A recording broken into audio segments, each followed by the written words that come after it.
Ciao a tutti da Paolo e bentornati sul canale Cibo Dentro. Oggi un piatto da domenica a pranzo. Cottura lunga, senza correre come al solito e con un risultato che ripagherà la vostra pazienza, brasato di manzo. Scegliete un taglio del manzo adatto alle lunghe cotture che abbia parti grasse e tessuto connettivo che protegga la carne durante la cottura prolungata, come la spalla o il pesce che sto utilizzando io. Iniziate a sigillare esternamente tutto il pezzo di carne facendo scottare con un filo d'olio d'oliva in una casseruola di dimensioni poco più grandi della carne. Scottatelo su tutti i lati fino a quando non vedete che la carne sia imbrunita, poi togliete il pezzo di manzo dalla pentola e passate alle verdure.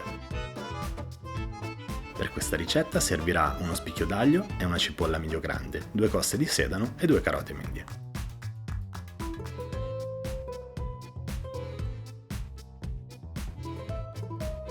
Tagliate a pezzetti le verdure senza preoccuparvi troppo dell'estetica né di affettarle sottilmente, infatti dopo averle rosolate e poi cotte per 3 ore verranno ulteriormente lavorate e spariranno nella salsa di accompagnamento.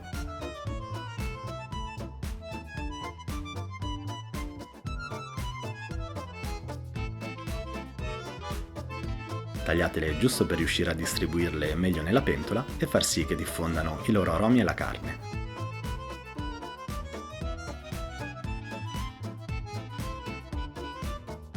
Rosolatele qualche minuto per insaporirle con l'olio e i grassi della carne che si sono riversati in pentola, poi abbassate la fiamma, coprite con un coperchio e lasciate stufare una decina di minuti.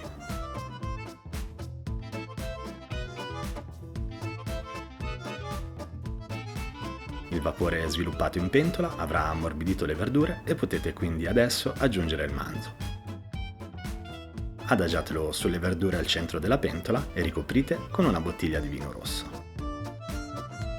Aver scelto una pentola non eccessivamente grande servirà a poter ricoprire quasi totalmente la carne senza dover aprire una seconda bottiglia di vino per arrivare in cima. In ogni caso aggiungete 2 o 3 bicchieri d'acqua sia per arrivare a livello che per mitigare l'acidità del vino che poi a fine cottura potrebbe risultare eccessiva a qualche palato. Se aveste già pronto del brodo, allungate con quello. Aromatizzate ora con del rosmarino o con qualche altra spezia di vostro gusto e regolate di sale e di pepe.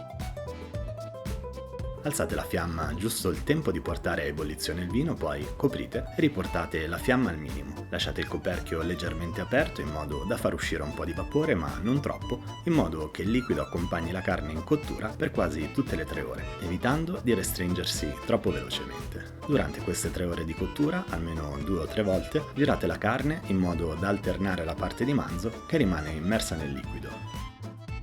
Passate dunque almeno 3 ore di cottura a fiamma bassa, togliete la carne dal liquido di cottura e lasciate raffreddare su un tagliere. Per poter creare una salsa di accompagnamento con le verdure e i liquidi che sono rimasti in padella, basta frullarli con un frullatore a immersione ed emulsionarli per qualche minuto. I grassi della carne, l'olio e la riduzione di vino rosso si mischieranno alle verdure creando una salsa fortemente aromatica e gustosa. Una volta uniti tutti questi ingredienti in un'unica crema, riportatela sul fuoco per farla ridurre e concentrare ulteriormente.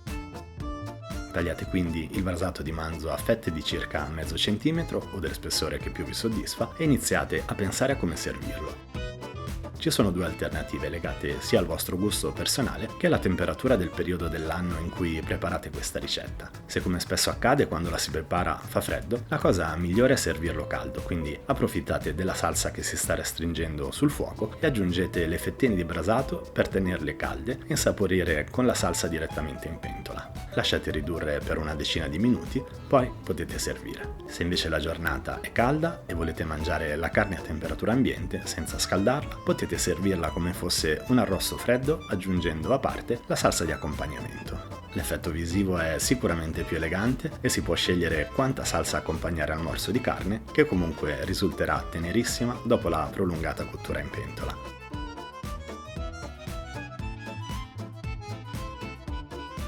La versione ripassata nella salsa invece, magari meno elegante, è sicuramente più accattivante e ricca come di sugo, invita alla scarpetta obbligatoriamente. Il vantaggio di questa versione è che si può preparare con anticipo e poi semplicemente scaldare 10 minuti prima di portare in tavola. Servitelo dunque delicatamente, evitando di far sfaldare troppo, e servite bello caldo.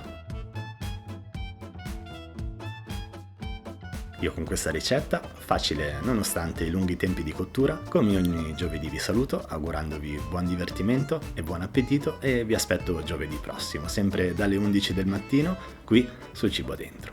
Ciao!